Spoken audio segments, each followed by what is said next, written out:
fucking day. Excuse my French. I'm doing good though. This is the better looking of the two old farts now that we got this shit out of the way, right? We spent 25 minutes troubleshooting. I'm telling you, technology will be the death of this podcast. That's what we should maybe call this, not the two old farts. Technology will be the death of us. Yep. Last time we talked about pet peeves, I got another one here today. We're going to talk about annoyances. Okay. At the top of this list is going to be this podcast, the communications. Oh my goodness. While we were talking, doing all that stuff, and my mind was clicking, I need to go get a damn new computer. Oh. How long have you had it? Huh? How long have you had it? Probably about 3 years. Yeah, you might have another year left in it. Yeah. For no more than I do, but I use them for look at, like today, I did some research on thinking about some things to talk about, right? Since we already talked about pet peeves, I thought I would talk about annoyances, things that annoy you, you know, that are actually pet peeves, but they just a little bit different, you know, stuff like that. So, you know, ever since we have started this podcast, and this is year 3, we have not had a period that went beyond, I don't know, 6-8 weeks where we didn't have a recurring pop-up of technological problems. Yeah, and that's like, well, I have my hearing aids adjusted. She got me the thing for Mike. The other day I plugged it in. I was listening to our podcast. Everything was coming out straight into my ears. Now I wasn't talking, so I don't know about the microphone, but that's the microphone and everything built into this when you turn it on. When your mom and I are watching TV, I'll use this because it picks up the TV. Then when she talks, it picks up and goes straight into my hearing aid. So it makes it easier for us to talk while we're watching the movie or show or whatever we're doing. So I don't know. It's annoying, right? It's a pain in the butt. It can be challenging, and challenging in the most part because I'm not there to help you through the problem. So I can't see what you see on your screen, you know? That's why I was like texting you or calling you on the phone. And then some way, somehow, I had decided we could maybe try to record this in Google Meets, record it, download it, and then try to do it that way. And when we got Google Meets going, I still couldn't hear you. What did you do after I said I couldn't hear you? I just kept muting the mic, unmuted. I went back in and turned shit off. I don't know. But that's how you got it working. And I'm like, okay, mute the microphone on Google Meets, and then we'll go back and open up Riverside. And I was for sure that you were going to get lost and maybe mute the microphone on the laptop, not on the Google Meets. Well, I did both. I muted. That's what I thought, because then I couldn't hear you on this. And I'm like, not the microphone on your laptop, in the Meets. And I think that's when you got it.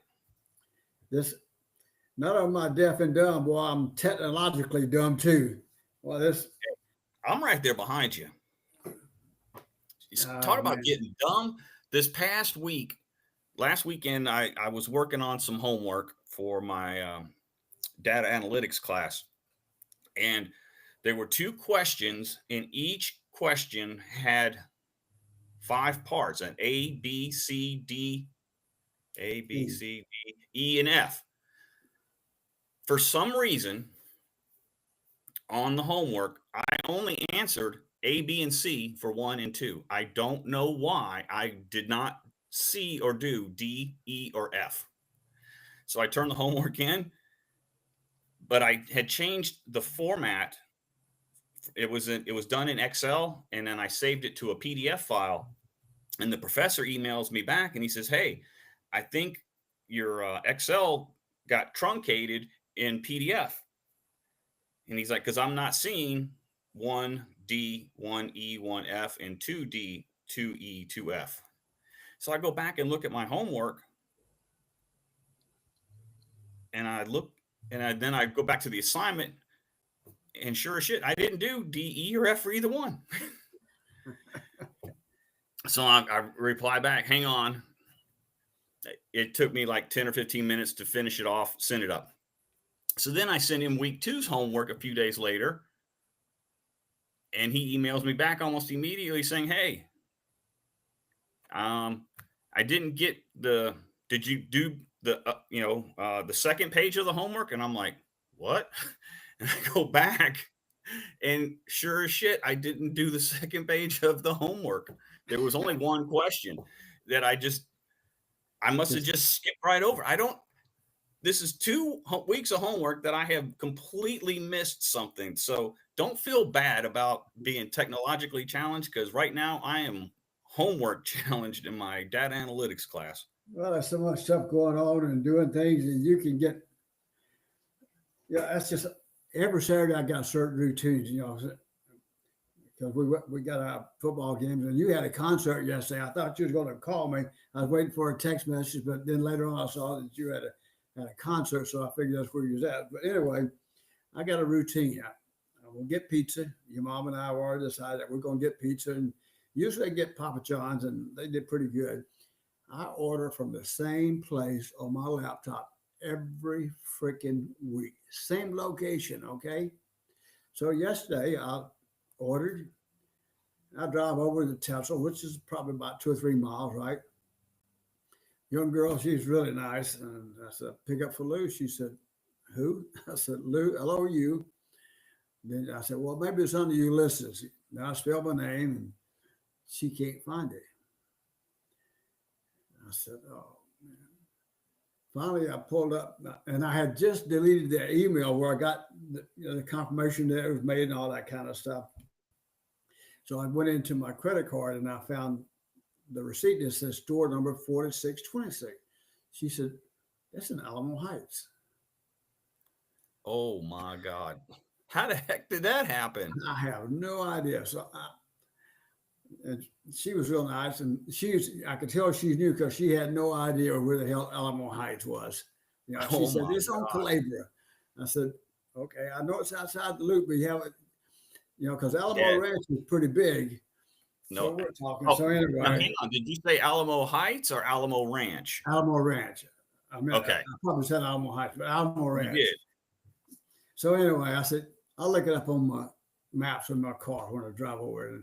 And I tipped her $5 because she was so nice. And I was pretty frustrated, because I got so much time for us to eat. Ball game come on, and I get ready for that ball game. And then I said to myself, oh, hell, I hope my damn ball game don't turn out like my trip for my pizza, and bigger than life. It started out that way. I said, oh, man. So anyway, I finally got over there and got it, and we got home. So this technological stuff it's not for me. Yeah, I had to leave about an hour into the game, actually about 40 minutes into the game, because the game didn't start till 10 till 3. Right. So I had to be there by 4:15 for the meet and greet. So I got there just a little bit before 4. Met the band, did the photo. They signed my album and my access VIP pass or whatever. Got to talk to the band a little bit, and then they shoo you out because it's only like 5 o'clock and the doors open at 6. So it was about 10 till 5, 15 till 5. And I just decided to go down to the Esquire Tavern, have a couple of beers, and then get back in line to get in. And so while I'm in line, I'm watching the game on my phone. So like you think you may have jinxed it because you ordered the pizza at the wrong location. I'm standing in line seeing that we're not doing too good. And I'm like, I don't have an Alabama shirt on. Like, this must be the reason why. I don't know. But, we have these routines, like you said, and I don't think they really mean anything, but I guess to us, they make us feel better. You're right. They don't mean squat, but you're right. It's something that just like next week, I'll get a new T-shirt. I'm going to get it. Last week, your mom picked it out, so she ain't going to do that again. I'll pick my own Alabama shirt. and I wear that shirt. When the game's over, I take it off, I hang it outside, let it air out a little bit. I got put it up till next week. I just a couple of little things like I don't know. It's just then last week was Tennessee Hate Week, so November the 5th, I got to follow with my back doctor, and guess who I got to see? Nurse Tennessee. Boy, Oh Lord. and she gonna rub it in and stuff like that. So, but anyway, Hey, you know what? They got to get their mileage in. Let them have it. it's fun, and because I rib her and she ribs me, and she doesn't take it too far. It's just a little bit, just let you know I'm Tennessee, and we beat you this year, and we'll see what happens next year, right? Yeah, Uh, you got to let them have it. If this is the second time in 17 years that they've beaten us, then you know what? Let them have their day. yeah, it's fun. And that Georgia game last night, I'm gonna tell you, I lost all respect I had for Texas last night in that ball game. Why? Because we did the exact same thing to Georgia. I'm And not, I'm not, they, I'm in the exact same way that our game with Georgia was the exact same way Georgia hit Texas, because Texas came not, back in that second half. nothing to do with the way the game was played. Had to do with those students throwing all those beer cans out, and then the refs changed. In my mind, only reason they changed the call to go the other way is because the fans throwing those kids throwing all the beer cans out. I mean, that whole end zone was covered with trash. That it took them. It didn't take them very long because a whole bunch of, I think some band members came out, but they cleaned up It was pretty quick. everybody. It was the band. It was the cheerleaders. What are the guys and the girls that do the yelling and whatnot? Not the cheerleaders with the pom poms, but Oh, the these yellow guys have team. yeah, the L team. They went. All of those people went over there to help pick it up. Plus, I think some of his staff ran out there because, Right. as you saw, he went over to the student section. He being Sarkeesian and was like, stop, stop, Right. um, I, and because deep down the refs could have penalized the team. no, they didn't. No, but they could have. They could have given them a sports a Unsportsmanlike conduct of conduct. Right. unsportsmanlike conduct. Yeah. And the call, I thought it was the call can go either way, but for them to I go I back didn't out, agree. I didn't agree with the penalty.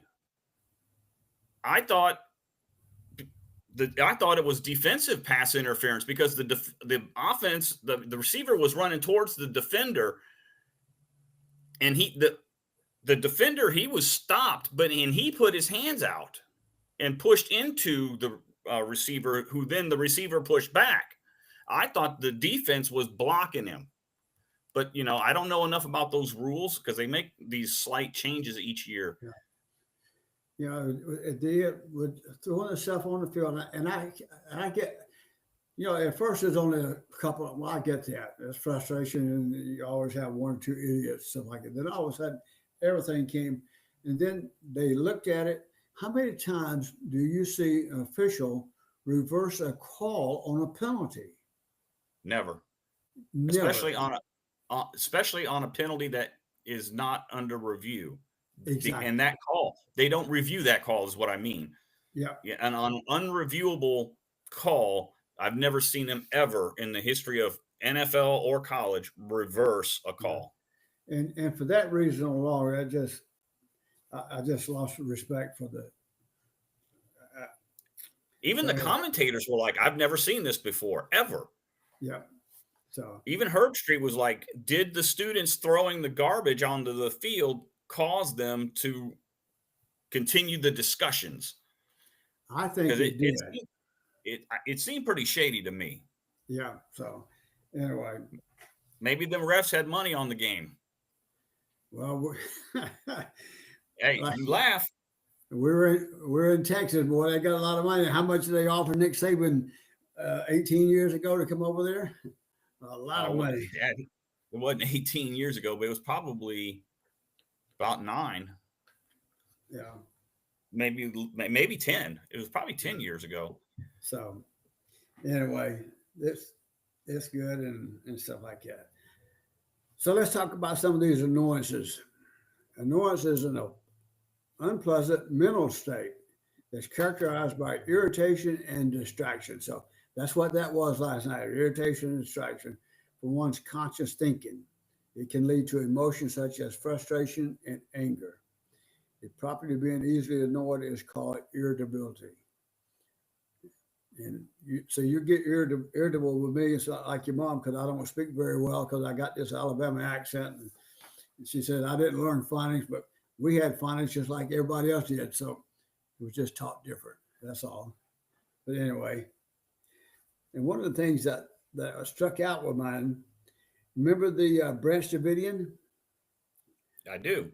Psychological warfare. The FBI played music specifically selected for its irritation ability on the loudspeaker, during the Branch Division, in an attempt to bring about the surrender of David Koresh and his followers. Didn't work too well, did it? No, it didn't. So I guess it has to be, if it doesn't irritate you. They did the same thing, not the FBI, but the Army did against Noriega when we invaded Panama. Yes. When he was at his compound or whatever, the PSYOPs just played a bunch of loud heavy metal nonstop for like 3 days or whatever. Right. he probably had a little bit of you in there. He's probably in there.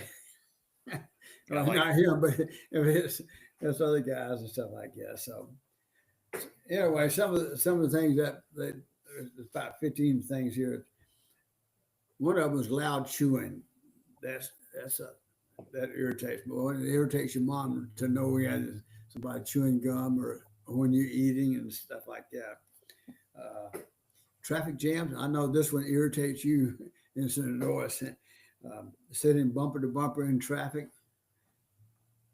I can handle traffic. What I can't handle are cars that just poke along and leave a 30-foot gap in between the two cars, and then everybody else cuts in front of it. And guess what? You just get further and further back down the line. Yeah. That's what pisses me off. It does. And I learned a real valuable lesson yesterday. I was at the intersection coming home at Calabar and Les Harrison. I was a third car back. Well, the truck in front of me pulled out, went on down and made a U-turn, stuff like that. So this car in front of me was just really slow. I mean, the light, we went through 2 changes of the lights there before she finally left. But then she pulled into the Circle K, not Circle, whatever that gas station is, not Circle K.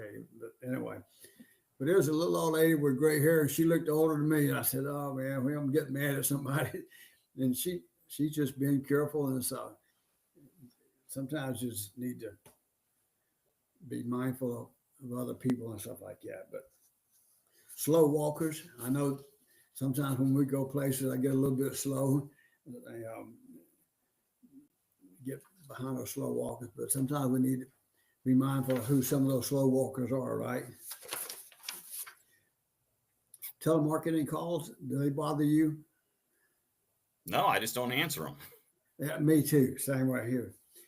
But people who don't use turn signals, that irritates me, probably more so than anything else. How hard is it to turn your turn signal on, let somebody know you're going to turn or whatever, or changing lane? What makes me irritated more so than that is I'll have my turn signal on, wanting to, get over. And the car that is on my right side that is stopping me, they can't gauge or see my turn signal. So as soon as I speed up, they speed up. And if I try to slow down, they back. And next thing you know, I finally am able to either get in front or behind them. And then guess what happens? They put their turn signal on and get over into the lane that I was just in. And I just want to strangle that person.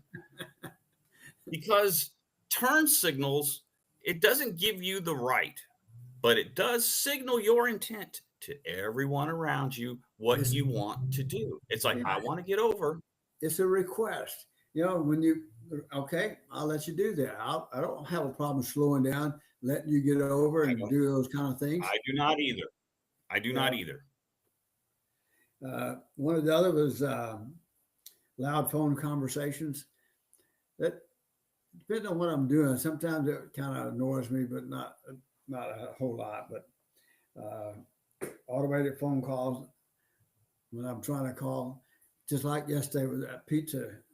It, so from now on, when I order, I'm gonna call the restaurant directly, speak to a person, and then order. So that way I That's know. more complicated. That's more complicated because now you got to wait. Because as soon as you call, they're like, "Please hold," and then they just put you on hold. It's I like, know. no, I don't want to hold. So don't say please hold or do you can I can oh they say can I put you on hold? And before you can even speak, you're on hold. No, it's like when I got over to Calabria, pick up the pizza. It's on the right hand side on Calabria. So it's 2 o'clock in the afternoon on Saturday. So traffic both ways is just bumper to bumper. So for me to come back home, that means I got to sit there in line, cut across traffic to try to go left, or I can. Hmm. So I'll go through the parking lot, thinking, well, I'll just go to the traffic light and then turn left and come back down Claver. Well, guess what? That lane to turn left off onto Claver from 1560, it's back there. So I just made a right turn. I drive 5.2 miles to get to my house, try to avoid all that traffic. Now those are nuances that, and I can see where people get frustrated and get angry and stuff like that out of it. So, but anyway, I thought that was pretty So interesting. last night on my way home from the concert coming downtown, they're doing a lot of construction on a lot of the roads, and on the road that I was headed to the highway on, the far right lane at this one light, it was shut off. So you could go up into the lane, but by the time you got to the intersection, it was coned off. The lane ended for construction. But that didn't stop everybody that was from behind me from jumping into that third lane, driving all the way up to the front, putting their turn signal on. And guess what? Those cars in front of me, they're like, "Oh, come on in, come on in." And guess what? I'm still stuck at the light because you want to let everybody in. And then guess what? The light changes and then you can't go. Yeah, And you've made everybody else behind us stuck behind the light. and That's a pet peeve and more than an annoyance. I don't, if you can see up ahead that lane is shut off, I will sooner die before I let you in. You can take that to the grave. I will make everybody wait just to not let you in. yeah, it's called because you're courtesy. because you're cheating and screwing everybody else up. And then there's all these other people. You get into these groups and comments, and they're like, "Just let them in. What's it gonna do?" And I'm like, "What it does is you keep rewarding bad behavior. It's like And feeding your dog at the table, and then all of a it's sudden you get mad one day and you don't want to feed them. Well, guess what? You created the behavior by feeding the dog at the table. So exactly. don't let these people in that are cheating the system, and eventually they'll learn." I have a one car rule. If I'm stopped at the intersection and somebody's coming from that side, okay, I'll let one, because if you let more than that, you're backing up everybody else behind you and just slowing down the Correct. whole process. Yeah, Correct. because those people on the right who are trying to come in, they could have went down to an intersection and made the turn and got in line just like everybody else. Yeah. Two other things. Now, this one is not returning your shopping cart. That really irritates the crap out of me. How hard is it? You take your stuff, put your grocery in. There's a little thing over right, probably right across the street or whatever. Not street, but the lane. All you gotta do is walk Hmm. 20 feet, put it away. But they'll leave it, and then it bounces out into the traffic and stuff like that. Or how many times have you pulled into a parking spot and then all of a sudden you have to stop because there's a shopping cart in the parking space Yeah. And that they were too lazy to move? the other one is parking across two spaces. How hard is it to park in one Ooh. space? I need to carry some chalk in my truck and draw a line around, you know, and then leave a note like special parking, because you're that guy or that gal that you just have to take up those two spots. Yeah. And the other one, people who park in the wrong. you're going this way down lane. So why are you going to back into a parking space that's going to pull out in the opposite direction, or they'll pull across and they That one park I in don't two spots? understand. I don't understand that. But you know what? Peop- People can be stupid. I don't know. Maybe they have their reasons for it. Yeah, they're in a hurry and don't care. And the other one that really is stepping in dog poo poo. that Yeah, uh, that'll get just about anybody angry. I think. you have a pet, and most of us have all had pets and stuff like that. If you're going out, let them run around. Take a little bag, pick it up, and throw it in the trash can. you know, so, Oh yeah, I see it on these neighborhood groups. Everybody complaining about their dog or somebody else's dog pooping in their yard or whatever. so I get it. You know, if you have a dog and you take it for a walk and you know that the dog does it or could do it, you should bring a bag. yeah. Well, dogs are animals are just like people. You eat, you drink. What goes in's got to come out sooner or later. Yeah. Sooner or later. So anyway, I thought that was kind of interesting and kind of fall in line what we're talking about with pet peeves and kind of funny too. Yeah. So what did you call those things? Annoyances? Annoyances, yes. Annoyances. I Not a think whole that's what lot. I'm going to call it. I'm going to call the episode "Annoyances and Pet Peeves." So, Continued. so you had 3 concerts this week. So how'd that go?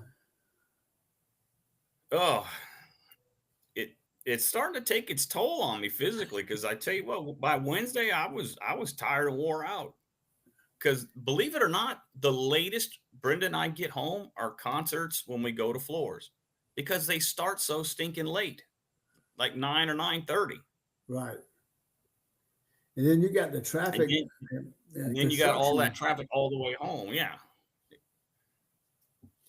But that was even your mom enjoyed that Clint Black. That was a good concert, I thought.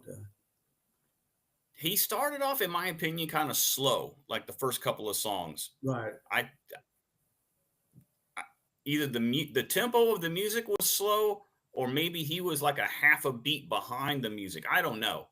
But after like that third song, all of a sudden everything was like boom, and he Yeah. became alive and animated. And he's not much of a talker. He's just about this much more than George Strait when it comes to entertaining the audience. Right. And who was the But girl he, that opened the opening act? What, do you remember her name?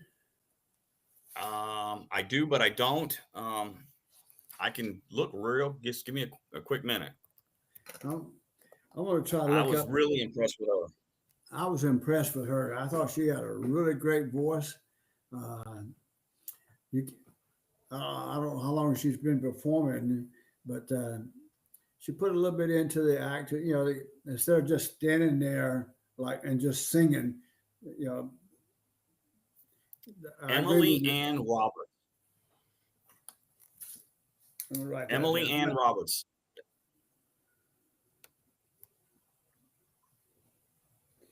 It was did Brenda get her CD or did she get a Clint Black CD? Um, no, we got her CD.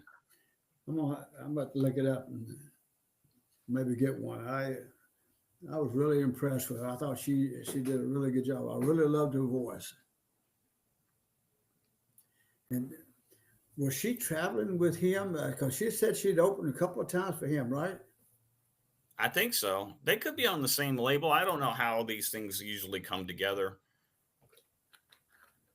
You know. So how was your other concerts that you went to? You had one what Monday night and Tuesday night, right? Yeah, so Monday night was Knocked Loose and 2 or 3 other bands that opened up that I was just like, nah. This the second to the last and the first, I was like, I don't even know how these guys got on the bill because their music was nothing like Knocked Loose. But you know what? I'm the old guy at those concerts because most of everybody else at the Knocked Loose concert was in their early 20s. There Uh-huh. was a young crowd. And then the next night, King Diamond. Got to do the meet and greet with him, and then the group of us that had uh, that part of we got to walk with him to the stage. It was, man, and when you got to meet him, it was a one-on-one, and you got to ask like one or two questions, and then you got your photo taken with him, and it was so cool because and it was him and the guitarist that he's been with, Eric LaRock, for forever. And I asked him because his music, they have themes, like the whole album is a theme. All the songs are interrelated, and he's done a couple of instances where he's done two albums and they were both interrelated. And I asked him, I said, how do you come up with these intricate and complex storylines? And he's like, oh, I'm so glad you asked that question. And he was telling me that they just worked on this new song and they were going to play it tonight for the first time, and they recorded a video of it at some abandoned psychiatric hospital on the East Coast somewhere. And he said he's gotten so much material out of the writing. He said it just keeps coming and coming and coming. He said he's probably got 3 albums worth of new stuff right now. Oh, wow. He said it just floods into him. And just to get to meet, and he's just telling me this based on the question I had. I mean, that was, to me, that was so cool. So cool. Right. And I think that's what, when artists can identify with their crowd's not the right word, with Fans, the fans, that the I think audience. that's what makes him successful. And I think that's kind of what happened with the Clint Black. I think as he got a little bit more into it, the audience started getting more into it then, because you could hear him singing more and doing, the things that fans like to do when they go there and have Yeah. fun. So Yeah, I thought it was just a great show. The crowd was crazy. I mean, and it ranged from young to my age range, because he's been around. He started off in a band called Merciful Fate, which probably started in the super late 70s, maybe 1980. And then he left Merciful Fate in like 83, 84 time frame, and then started doing his solo stuff. And he's done Merciful Fate once or twice. But his music, it's horror related, if you will, you know. And he sings in a high falsetto voice, which has some like kind of operatic themes to it. uh-huh. It's it's just it's really cool. I should play you some and just let you and look at the crazy looks on your face. I would get a kick out of that. Like that sitting in the airport when you had me sip that what was that drink you had? Bloody Mary. Oh man. you So speaking of that, in concerts, I have now gone to 498 concerts that I can remember. I'm 2 away from 500. Oh wow. That's a lot of concerts. That's a lot of money. A lot of money, a lot of time. Yeah, but you know what? That's what enjoying life's all about. So and I am. I'm having so much fun. That's what I told my wife. I said, since I've retired, most people complain about, what have I done with my life? And I kind of felt like that for a long time when I was, in the military. But now that I've retired, my time is my time, and I'm making the most of it. My wife and I are going and doing things. We go out to eat together and enjoy our company. We go on little day trips. I go to my concerts. She's off with her mom and her sister at her mom's timeshare this weekend. She'll be spending a couple of days next week as well. So I'm just here with the dogs doing my thing. She's out there doing her thing, and we're just having fun. That's what life's all about. That way, when you get down the road, you get to be my age, you don't have any regrets of what you did or didn't do.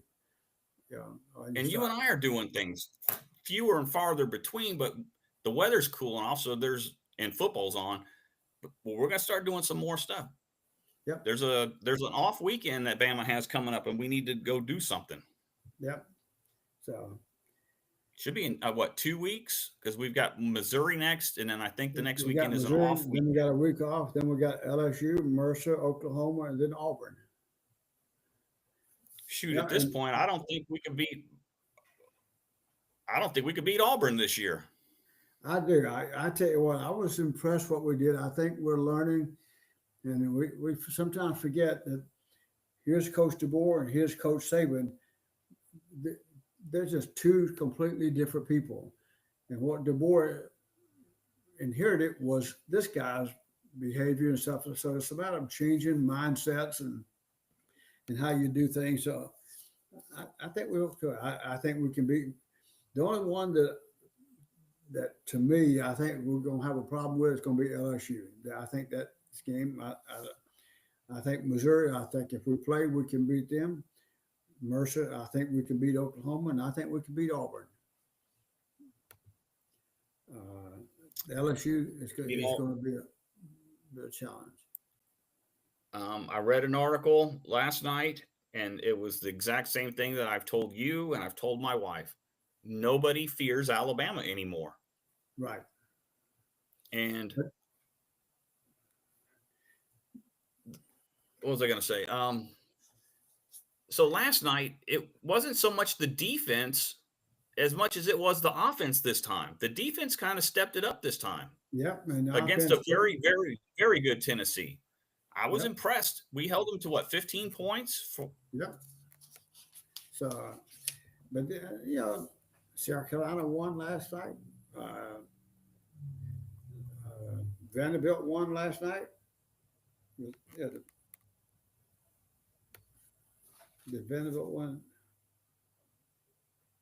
Yeah, in the third quarter, Yeah. they'd only scored 14 points in the third quarter. Yep. 14 in 3 quarters. We held them scoreless in the first half. Yep. So,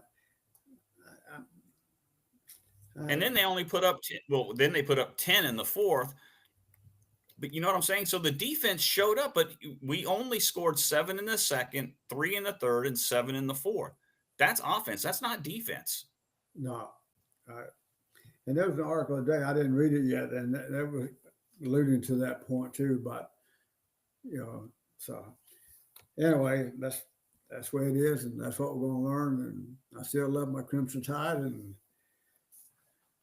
we'll just go forward and enjoy the rest of the season. And I'm going to get a brand new shirt this weekend. So, I think that feeling that we're all feeling as Alabama fans is probably what everybody else feels normally. Yeah. Probably. You know what I'm saying? All right. Well, we're almost at 40 minutes here. We got it. Yeah. Well, we talked about a lot. Yeah. So. Well, don't step in any more dog poo-poo. I won't. All right. All right, everybody. Y'all take care. Have a good week. We love you. All right. Yeah, we love you guys. Have a good week. Y'all take care.